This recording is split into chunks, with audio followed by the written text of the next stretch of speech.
Pese á negativa da Administración de conceder os recursos que reclaman os centros educativos, as AMPAs, o Colexio Ana María Dieguez e do grupo seguen en pé de guerra. Os pais de Asados desenvolveron esta mañá unha cacerolada nas portas do centro, coincidindo coa comparecencia do Conselleiro de Educación no Parlamento. Unha comparecencia que seguiron en persoa varios representantes da AMPA do grupo de Ribeira, que quixeron deste xeito facer visibles as súas reivindicacións ante a falla de resposta da Consellería. Desplazouse a Compostela unha delegación da AMPA do grupo, onde tamén ia un representante dos pais e nais do terceiro B que está sin titor, acompañados da Conselleira de Educación de Ribeira, de Cruz Ribadulla, e foron un pouco convidados polos grupos do BNG e do PSOE a estar ali no hemiciclo durante a comparecencia de Román Rodríguez, pois donde se iban a facer preguntas específicas sobre a problemática do grupo, aparte de falar a nivel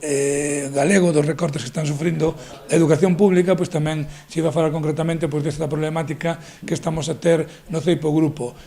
Foron tamén recibidos por varios diputados e diputadas do Partido Socialista e igualmente do Bloque Nacionalista Galego, que foron os que levaron esas preguntas á Cámara e un pouco os que se van a preguntar, os que van a presentar